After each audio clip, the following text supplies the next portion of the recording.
देखने हैं। इसमें देखना है, हम लोग पढ़ रहे हैं जूलॉजी ऑनर्स पार्ट 1, जिसमें हम लोग का टॉपिक है मैमल्स, और हम लोग को डिफरेंस देखना है दो के बीच में। एक है प्रोटोथेरिया, वहीं दूसरा है मेटाथेरिया, जिसमें पिछले क्लास में, प्रीवियस क्लास में हम लोग ने 4 पॉइंट्स को देख लिए थे और 5वां पॉइंट से देखना है। जिनका 4 पॉइंट छूट गया है लिंक हमसे ले लीजिएगा। चलिए, या आज वाला कल वाला होवे करेगा, रिकॉर्डिंग डाला हुआ है, ठीक है। तो किसी दिन रहने देते हैं, किसी दिन रिकॉर्डिंग नहीं भी हो पाता है, क्योंकि नेटवर्क की वजह से रिकॉर्डिंग साफ साफ गोल हो जाता है, पूरा ब्लैक एंड व्हाइट आ जाता है। ये सारी समस्या है। तो 5वां पॉइंट से देखते हैं। ये प्रीवियस ईयर्स के मेमल्स हैं और ये वर्तमान ईयर्स के मेमल्स है। हम लोग वर्तमान ईयर्स वाले में आते हैं, ठीक है, और प्रीवियस ईयर्स वाले में डक, बिल्स, प्लेटिपस, ये सब आते हैं, ठीक है। तो प्रोटोथेरिया के बारे में क्या कह रहा है? Mammary glands are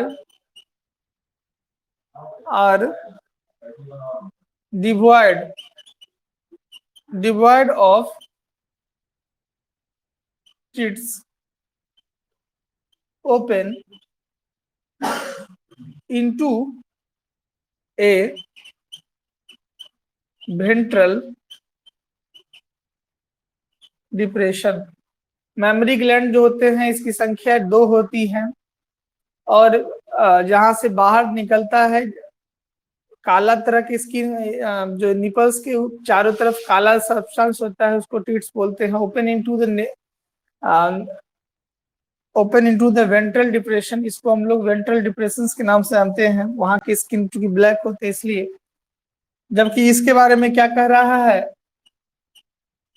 mammary glands have, इसमें भी वही चीज है, मेमोरी ग्लैंड्स में टीट्स होंगे एंड ओपन इनटू, लेकिन ये जो खुलेगा ओपन इनटू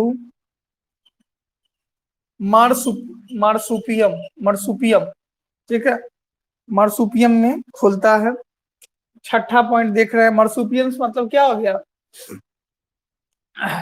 वो वाला कंगारू उंगारू जो आता है, वो मार्सुपियंस में आते हैं।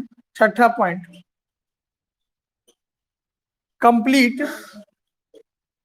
Fusion of skull bones, skull bone आपस में जुड़े होते हैं। ओब्लिटरेट्स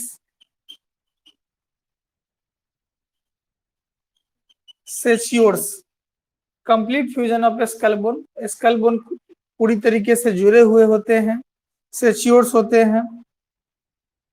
6ठा पॉइंट, डेंटिशन सेच्योर्स आर प्रेजेंट्स, जो दांत की बनावट होती है, कह रहा है कि स्कल बोन इसमें खोपड़ी के बोन से जुड़े रहते हैं, जबकि इसके साथ कह रहा है कि डेंटेशन सेच्योर्स द प्रेजेंट, दांत की जो बनावट होती है वही सेच्योर करके रखता है बाकी क्षेत्रों को, बाकी चीजों को। इसमें कह रहा है टीथ आर फाउंड, दांत जो मिलेंगे ओनली इन यंग, केवल यंग में देखने को मिलेंगे, यंग वंश में। These are replaced by horny मतलब होता नुकीला, पैड्स इन एडल्ट, बड़ा होने पर इसके दांत जो होते हैं वो नुकीला हो जाते हैं। शुरुआती दौर में नॉर्मल रहता है, लेकिन बाद में दांत इसका खतरनाक हो जाता है। इसके बारे में क्या कह रहा है? Dentition is thecodont, heterodont and monophyodont. ठीक है, क्या होता है हेट्रोडंट किसको कहते हैं? हेट्रोडंट किसको कहते हैं? हमारा जो दांत है कि चार अलग अलग प्रकार से में दिखते हैं, जिसको हम लोग हेट्रोडेंट कहते हैं। दांत हमारा जबड़ा में धंसा हुआ रहता है, जिसको हम लोग थेकोडेंट कहते हैं। और मोनोफायोडेंट का मतलब हो गया एक बार ही दांत निकलना, मोनोफायोडेंट। अगर लेकिन अगर जीवन में दो बार दांत निकलता है तो उसको हम लोग डायफायोडेंट के नाम से जानते हैं। तो ये 7वां पॉइंट है, इसमें मोनोडेंट ही है। बात करेंगे 8वां पॉइंट का। Vertebrae are devoid of epiphyses. कह रहा है कि वर्टिब्री क्या होता है, रीढ़ की जो हड्डी होती है उसी को वर्टिब्री कहते हैं। डिवाइड और बटे हुए रहते हैं इपीफाइसेज के रूप में, लेकिन इसमें बटने की जरूरत नहीं है, इसमें पहले से इपीफाइसिस के रूप में बटा हुआ रहता है, होता ही है। Epiphysis are present, epiphysis are present.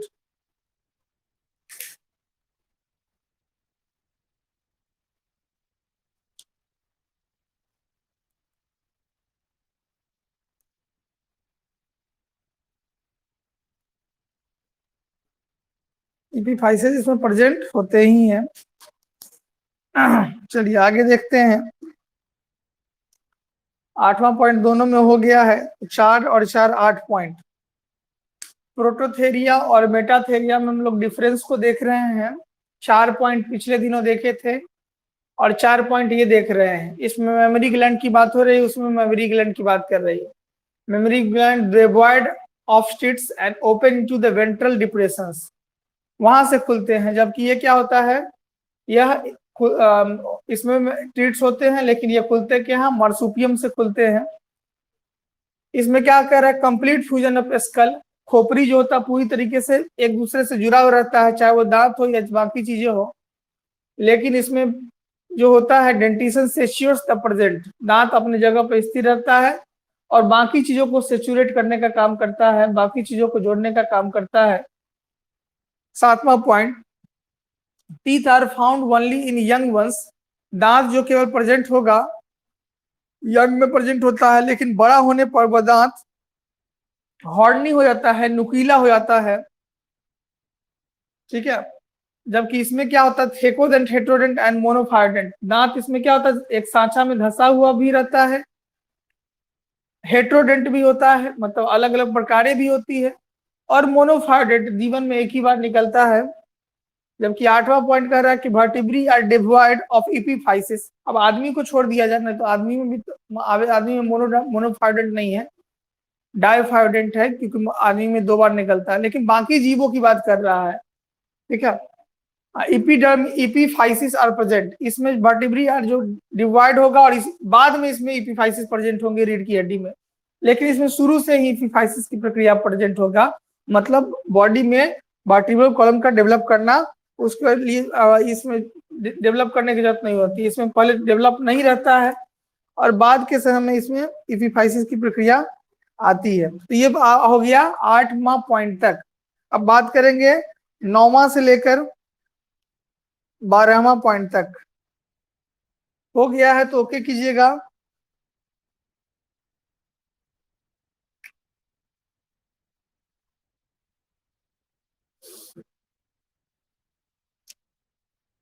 चलिए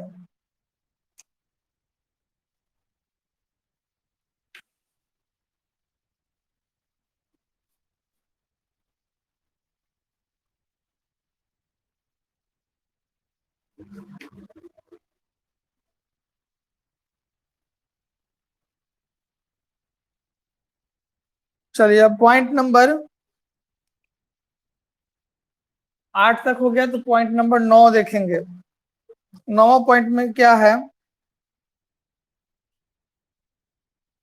एलिस्फिनोइड बोन इज एब्सेंट। शुरुआती दौर वाला में एक खास तरह के बोन है, अब कहाँ होता है नहीं क्लियर है, लेकिन ये बोन प्रेजेंट नहीं होता था, लेकिन वर्तमान वाले में ये प्रेजेंट है। एलिस्फिनोइड बोन इज प्रेजेंट, हम लोग वाले में जो वर्तमान में है उसमें मौजूद है। पॉइंट नंबर 10, टिम्पैनिक बुला is absent.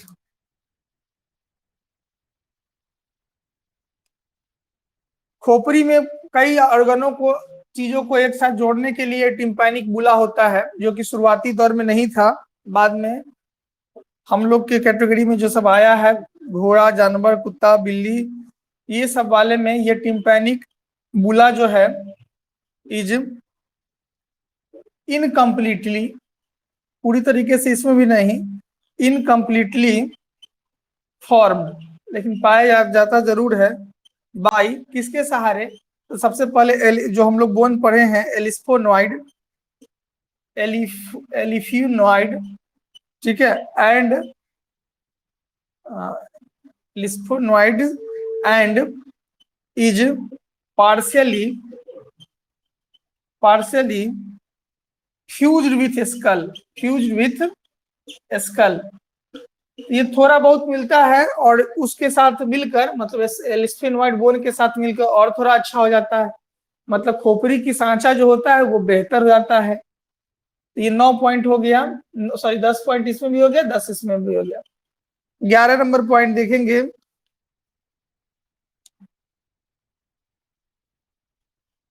Coracoid is large, ठीक है, कोराकोइड ये भी एक बोन है, इसमें भी कोराकोइड इज रिड्यूस्ड। ब्रेने के बारे में है, ब्रेने में कुछ बोन है, ये तीनों सब उसी से जुड़ा हुआ है। 12 नंबर देखेंगे, टी शेप्ड, मतलब टी आकार का, इंटर क्लेविकल, क्लेविकल हो गया कंधा वाला, इज प्रेजेंट, प्रेजेंट होगा, जबकि इसमें कह रहा है an interclavicle, inter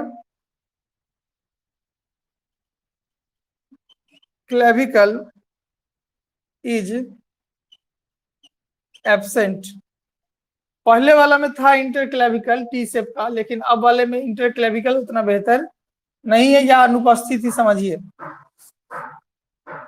13 number point में देखेंगे, plate is incomplete, incomplete without फेनिस्ट्रेशन।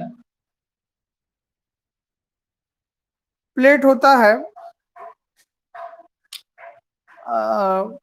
आपके मुंह के ऊपर में जो बना हुआ है, एक हार्ड प्लेट, एक सॉफ्ट प्लेट है, वही प्लेट है जो इनकम्प्लीट है, ठीक है, मतलब मुंह में कोई चीज अगर ज्यादा प्रेशर वाला चीज होगा तो नुकसान कर सकता है, लेकिन बाद के दिनों में ये प्लेट थोड़ा और मजबूत हो गया है। एंड प्लेट के बारे में बात कर रहे हैं ना, प्लेट इज फेनिस्ट्रेटेड, फिनिश हो गया है, फेनिस्ट्रेट हो गया है, पहले वाले में ये फेनिस्ट्रेटेड नहीं था, ठीक है, एफ है, फेनिस्ट्रेटेड नहीं था, लेकिन अब वर्तमान के दौर में इसमें फेनिस्ट्रेशन हो गया, मतलब अपने आप को बेहतर कर लिया, फिनिश कर लिया चीजों को। तो ये बोन है एलिस्फेनोइड बोन, ब्रेन के जन प्रेजेंट नहीं था पहले, और मेटाथेरियंस वाले में प्रेजेंट है। टिम्पैनिक बुला जो होता है इसमें एब्सेंट था, लेकिन टिम्पैनिक बुला इंप्रूव किया है, इनकम्प्लीटली सही, इसके साथ ही मिलकर सही बेहतर हुआ है। कैरेक्वाइड इज लार, एक बड़ा बोन है, ब्रेन के अंदर चीजें हैं, और इसमें रिड्यूस फॉर्म में है। टी शेप इंटरक्लेविकल, कंधा वाला जो है वो टी शेप आकार का प्रेजेंट है, लेकिन बाद के दिनों में यह एब्सेंट हो गया है। Plate is incomplete without fenestration, plate जो होता है वह इनकम्प्लीट रूप से है, लेकिन बाद के दिनों में जो मुंह के अंदर का जो प्लेट है वो बेहतर हो गया है। तो कुल मिला के 13 पॉइंट हम लोग देख लिए हैं। ठीक है, अगर हो गया है तो यस कीजिएगा, आगे बढ़ेंगे।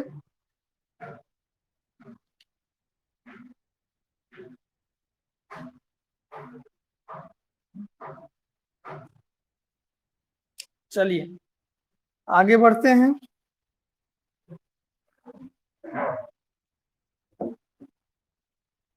इस एमएस में एक टॉपिक अब रह गया है,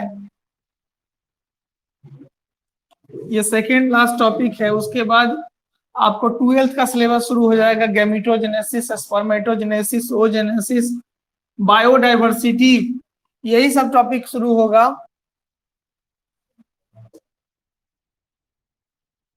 जो कि इतना टफ नहीं होगा, ये सब चूंकि नाम से रिलेटेड था तो ये सब था। अब एकदम सो इजी टॉपिक सब है। 14 पॉइंट में देखेंगे, epipubic bone are present. ठीक है, पहले केवल प्रेजेंट हुआ करता था, लेकिन ये जो ईपी बोन है, यह बोन ईपी प्यूबिक जो मैच्योरिटी के बाद डेवलप करता है, ये पहले से प्रेजेंट तो होता ही था, लेकिन अब और भी डेवलप कर गया है, जिससे यह पता चल जाता है कि आपकी मैच्योरिटी हुई है नहीं। तो मैच्योरिटी को जानने के लिए गला में जो है आपका जो निकल जाता है कंठ में, ईपीप्यूबिक बोन्स आर एक्सटेंडेड फॉरवर्ड, बाहर की तरफ एक्सटेंड हुआ है, बढ़ा है, विकास किया है। Point number 15, corpus callosum is absent, जबकि इसके साथ क्या है, कॉर्पस कॉलेसम एब्सेंट। अच्छा, इसमें भी एब्सेंट है और इसमें भी एब्सेंट है क्या? इसमें पुअरली डेवलप कर सकते हैं। कॉर्पस, कॉर्पस हो गया है, कॉर्पस कर लीजिएगा, CORPUS, कॉर्पस कोलोसम इज एब्सेंट और पुअरली डेवलप्ड। अब आते हैं पॉइंट नंबर 16 पर। क्लोका बुझवे करते हैं, रवि रंजन क्लोका बुझते हैं। क्लोका क्या होता है? मल का रास्ता, बाकी चीजों का रास्ता जो होता है और एक ही जगह से खुले वो क्लोका होता है। पहले क्लोका मौजूद था, लेकिन बाद के दिनों में सब काम के लिए अलग अलग ऑर्गन आ गए, तो क्लोका एब्सेंट है, नहीं है, रहने की जरूरत भी नहीं है। पॉइंट नंबर 17 में देखते हैं, gall bladder is absent, gall bladder नहीं मिल रहा है, लेकिन वर्तमान के दिनों में गॉल ब्लैडर का में पत्थर का इलाज कराते हैं ना, गैस बनने के बाद गॉल ब्लैडर में स्टोन हो जाता है, और काट के हटा दीजिएगा तो हमेशा गैस्ट्रिक पेशेंट बने रहिए।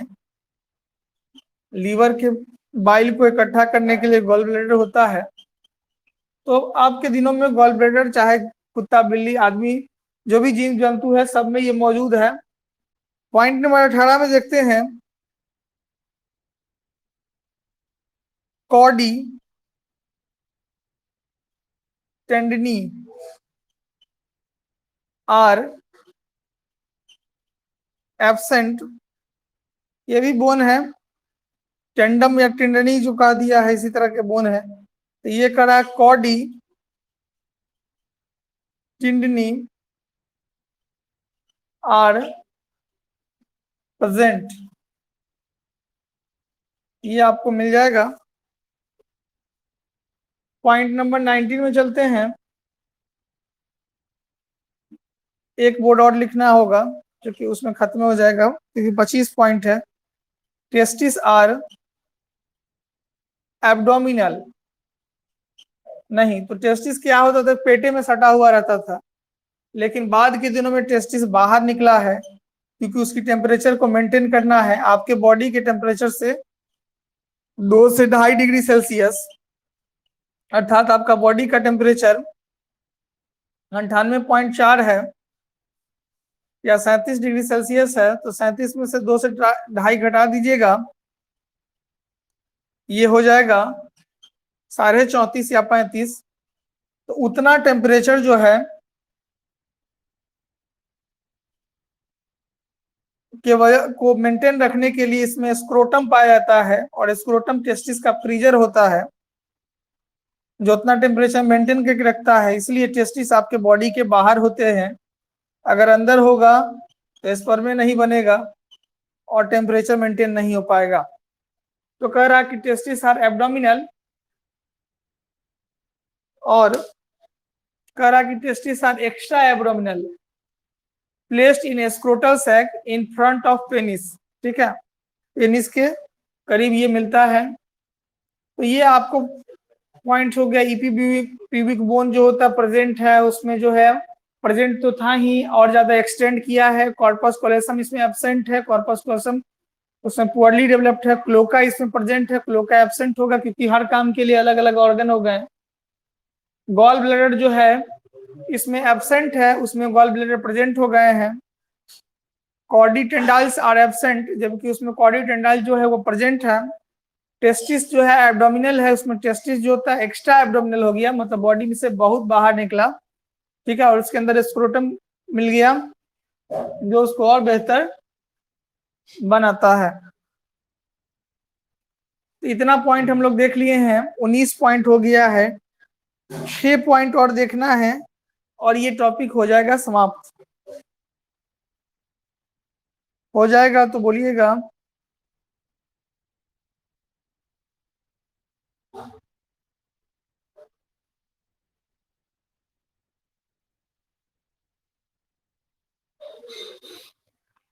कंचन हो गया, चलिए आगे बढ़ते हैं।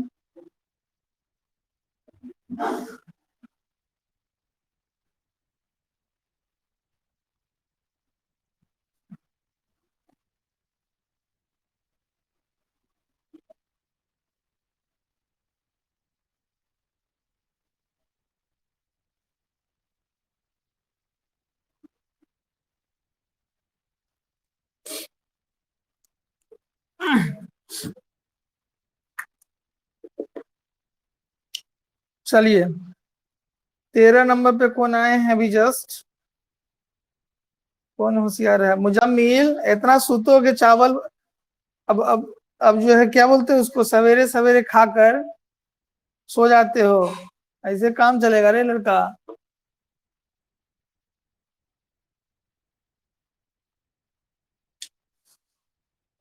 पॉइंट नंबर 20 कह रहा है erectile groove, erectile groove penis is present. Penis जो होगा वो प्रेजेंट होगा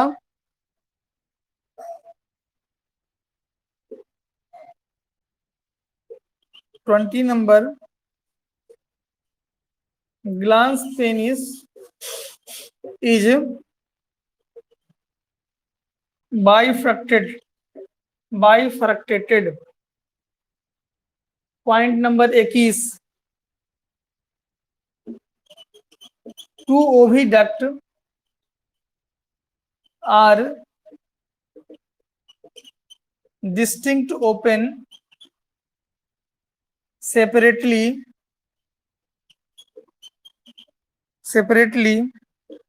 into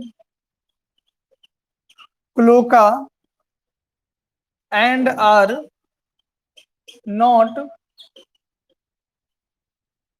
differentiated into uteri and vaginae. Uteri uterus से संबंध है, वेजनी वेजाइना से संबंध है। पॉइंट नंबर 21, ओविडक्ट मतलब फॉलोपियन ट्यूब को ओविडक्ट कहते हैं, जिससे ओवम जिस रास्ते से ट्रेवल करता है, जिस रास्ते से जाता है, उसी को ओविडक्ट कहते हैं। Oviduct are distinct and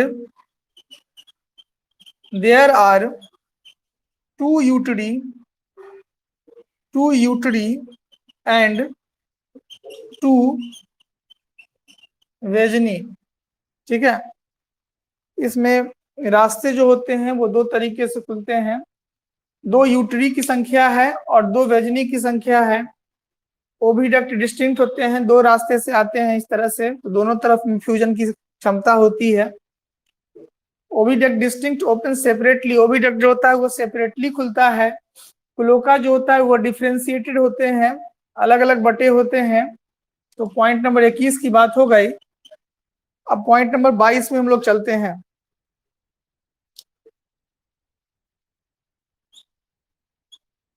ureter, पेशाब के रास्ते जो होते हैं उसको यूरेटर कहते हैं। Ureter open into urinogenital sinus. जबकि इसके बारे में बात किया जाए तो कह रहा है ureters open into urinary bladder. Ureter जो खुलता है वह यूरिनरी ब्लडर में खुलता है।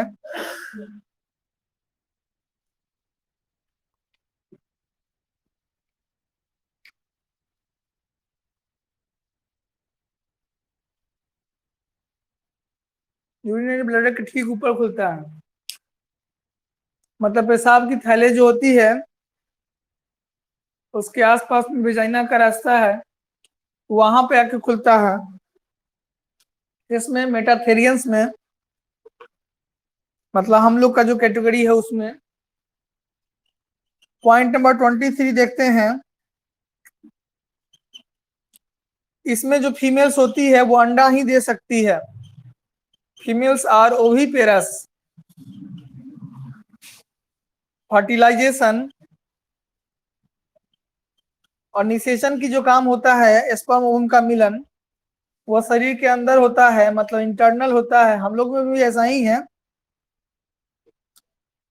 लेकिन अंडा देने का काम करता है। एक्स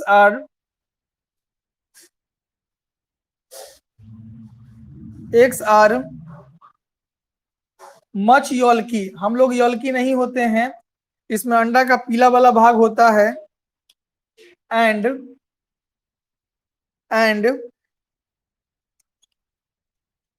लेदरी सेल, अंडा के ऊपर में आपको कवच मिल जाएगा, लेदरी सेल इसमें पाए जाते हैं। जबकि इसके बारे में अगर बात किया जाए तो फीमेल्स आर विविपेरस। हम लोग क्या है, तो बच्चे को जन्म देते हैं, चाहे हॉर्स है, कुत्ता है, बिल्ली है, वो सारे इसी में आते हैं। एक्स आर स्मॉल, इसके जो अंडा होते हैं वो छोटे होते हैं, लेकिन इसमें यॉल्क नहीं मिलता है, मतलब अंडा का पीला वाला भाग इसमें नहीं मिलता है, और इसमें कवच भी नहीं मिलते हैं जैसे बाकी चीजों जीवों में है। चिड़िया उड़िया में अंडा के ऊपर में कवच मिलता है, तो इसमें कवच की भी बात नहीं है।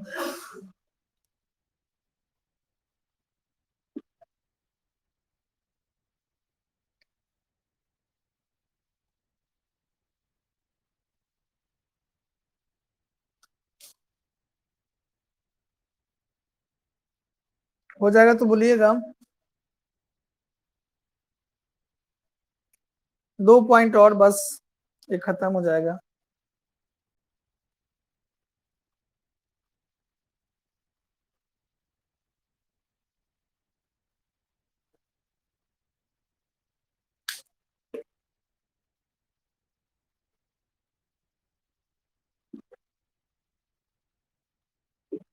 चलिए, दो पॉइंट और है, देख लेते हैं। उसके बाद अगला टॉपिक क्या है बता दीजिएगा।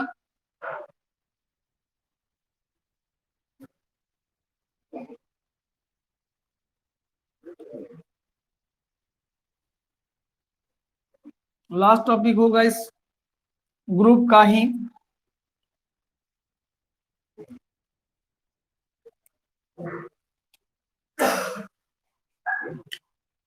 Point number 24,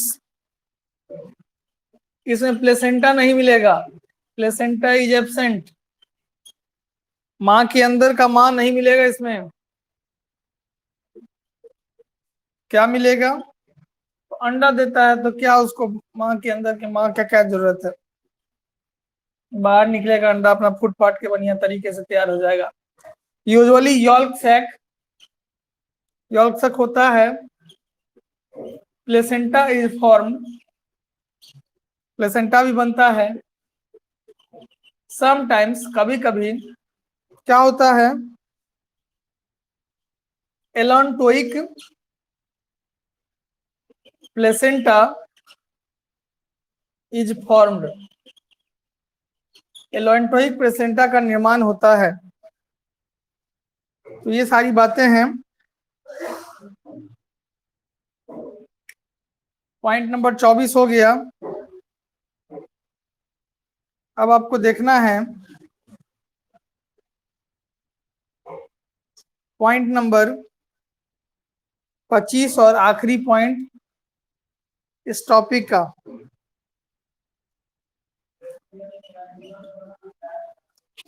body temperature, body temperature varies. ये जो जीव होंगे इसके बॉडी का टेम्परेचर बदलता रहेगा, और कितना के कितना बीच में रहेगा, तो 25 डिग्री सेल्सियस से 28 डिग्री सेल्सियस के बीच में रहेगा। जबकि इसके बारे में कहा जा रहा है कि बॉडी टेम्परेचर वेरीज, अच्छा बॉडी टेम्परेचर वेरीज इतना ही रहेगा, 25 से 28 के बीच में रहेगा। लेकिन इसमें बॉडी टेम्परेचर जो होगा 31 से 36 के बीच में रहेगा। Body temperature, body temperature varies between कितना से कितना, 31 degree Celsius to 36 degree Celsius तक बदलता रहेगा। तो ये टॉपिक आपका समाप्त हो गया है। मैमल्स के सेकेंड लाख टॉपिक खत्म हो गया। रवि रंजन बताइएगा आगे क्या है? क्या है?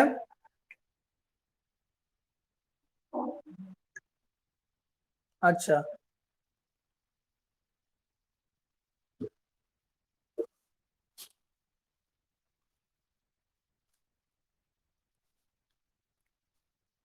दांत निकलने की प्रक्रिया और अपने आप को अनुकूल बनाने की प्रक्रिया, इसी को अडेप्टिव रेडिएशन और डेंटेशन के नाम से जानते हैं।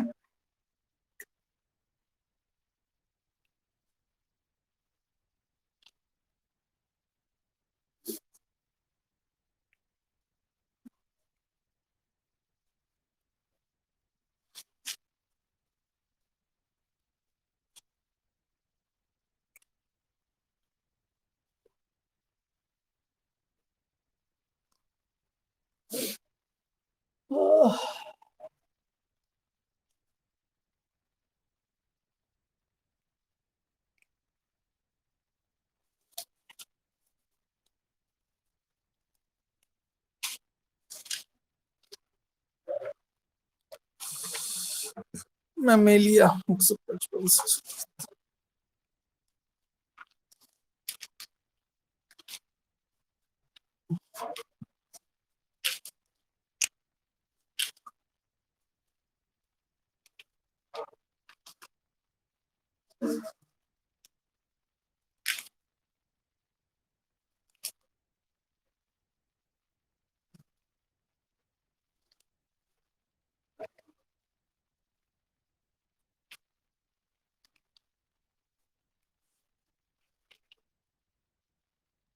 बुक में है नहीं। नेट से करवाना होगा।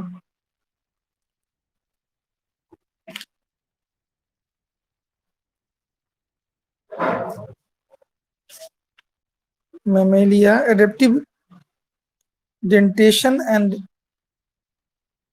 डेंटेशन ऑफ एनिमल एक शुरू में दिया है, adaptive conventions 386।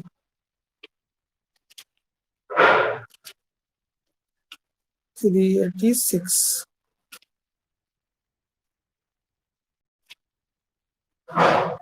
Distinctive characters,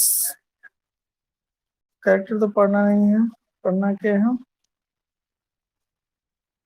डेंटिशंस in mammals, teeth की बनावट, ठीक है। और दूसरा क्या पढ़ना है, एडेप्टेशन।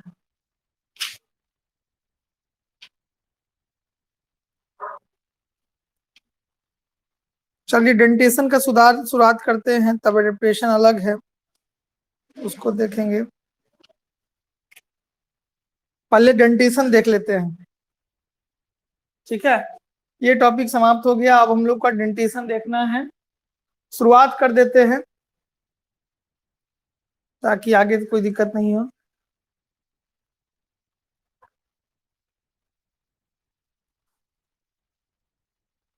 रितेश क्या कहना चाह रहे हो?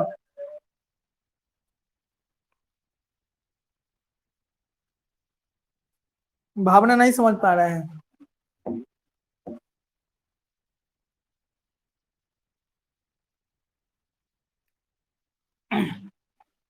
ये फोटो का मतलब की होता है?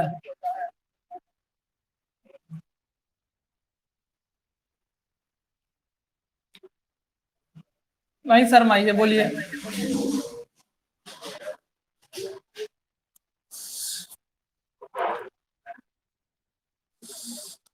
सवेरे उठना पड़ गया रितेश को, सवेरे कौन जगता है। चलिए डेंटिशन इन मैमल्स हम लोग देख रहे हैं। क्वेश्चन है, एडेप्टेशन भी है और डेंटिशन भी है, तो पहले डेंटिशन को देखते हैं। डेंटिशन का मतलब है दांत का बनावट, स्ट्रक्चर, ये सब चीज होगा। डेंटिशन ऑफ मैमल्स, इंट्रोडक्शन देख के खत्म कर देंगे इसको, आ जाए तक। पहला है, इसके बारे में लिख रहे हैं, डेंटिशन का मतलब हो गया दांत की बनावट, कार्य, गुण, ये सबको हम लोग इसी को देखना है, यही है डेंटिशंस। तो कह रहा है तित कैसा होता है, तो तित हम जब में करते हैं, दुनिया का आपके शरीर का सबसे हार्ड पार्ट होता है, इनामिल का बना होता है। The hard and usually, hard होता ही है, साथ ही साथ यूजुअली पॉइंटेड होता है, नुकीला होता है, पॉइंटेड होता है, ठीक है। नुकीला होता है, जितने भी मांसाहारी है उसका तो पॉइंटेड ही है। पॉइंटेड स्ट्रक्चर, ये कैसा स्ट्रक्चर है, पॉइंटेड स्ट्रक्चर है, ठीक है। हम लोग क्या देख रहे हैं, अभी इंट्रो देख रहे हैं किसका, डेंटिशन ऑफ मैमल्स का। स्ट्रक्चर कनेक्टेड, जुड़ा हुआ रहता है, कनेक्टेड, किससे कनेक्टेड रहता है, to jaw bone, to jaw bones, आपके दांत का जो जबड़ा है उससे कनेक्ट रहता है। इन बक्कल कैविटी, कहाँ रहता है, आपके मुंह के अंदर जो है उसको बोलते हैं बक्कल कैविटी, उससे कनेक्ट रहता है। किसमें रहता है, तो ऑफ वर्टिब्रेट्स, जिसमें रीढ़ की हड्डी होती है उसमें रहता है, ठीक है। Are known as, are known as teeth, इस ऐसे ही स्ट्रक्चर को हम लोग दांत के नाम से जानते हैं।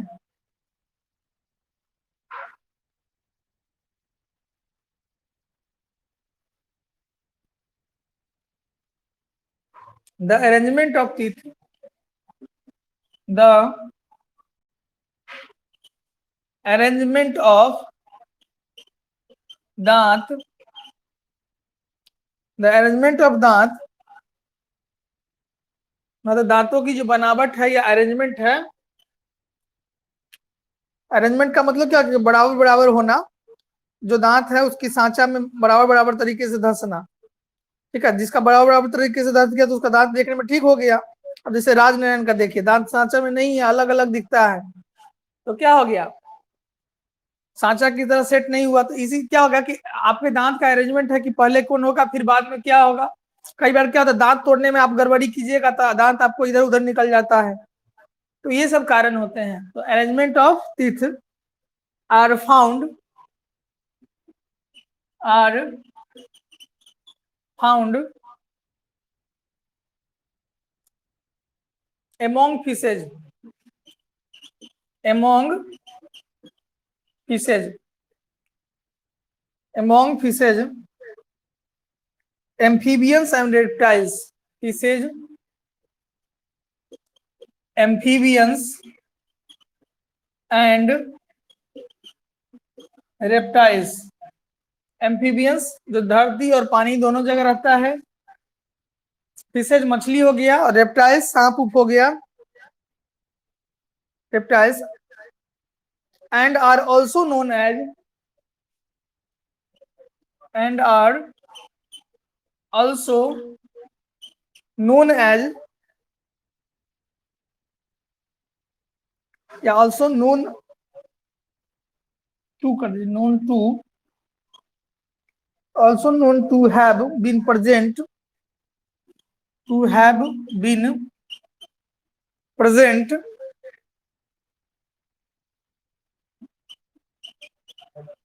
present in ancestral, in ancestral मतलब होता है हमारे जो पूर्वज है, उसको एंसेस्ट्रल के नाम से जानते हैं, पूर्वज के नाम से जानते हैं, ancestral birds, but they are most highly specialized, they are most highly specialized in mammals, in mammals, mammals में ये बहुत ज्यादा स्पेशलाइज्ड होते हैं।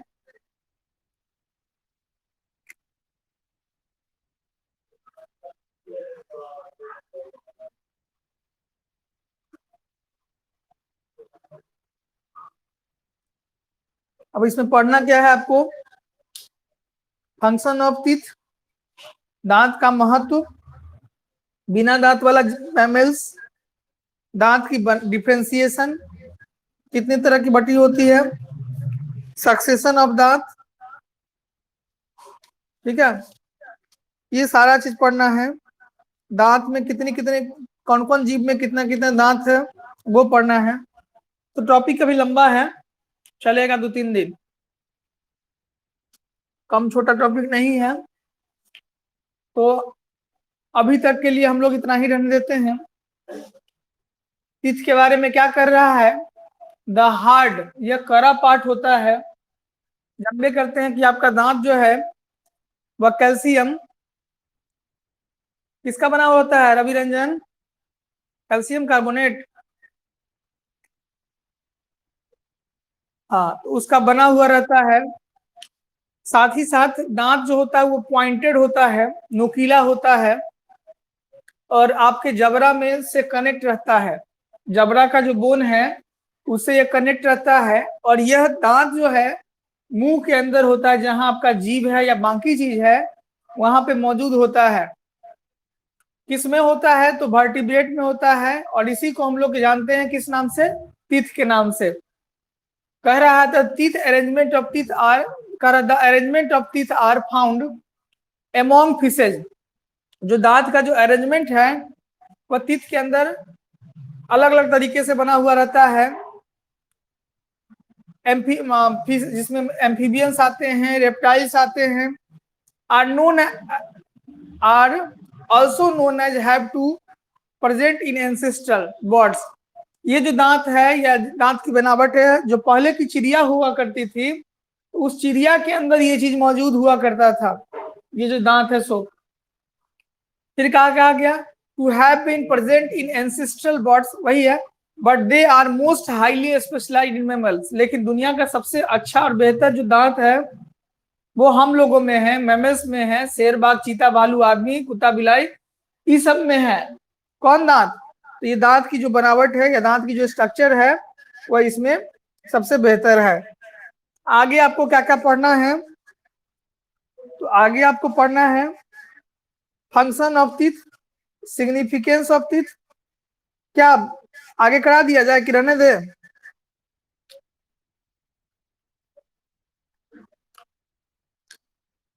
रहने देने के लिए नो, यस, और नहीं रहने देने के लिए नो। थोड़ा पढ़ा दीजिए, सो हो सकता है, मैसेज कीजिए।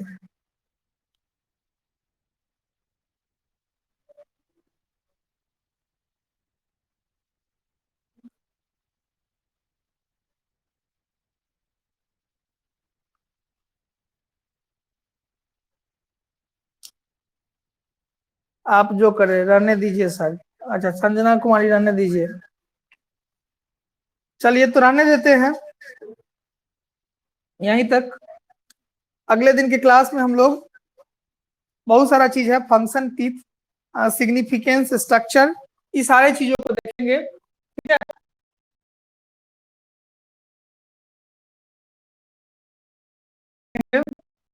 ठीक है, देख लीजिएगा। मिलते हैं अगले क्लास में।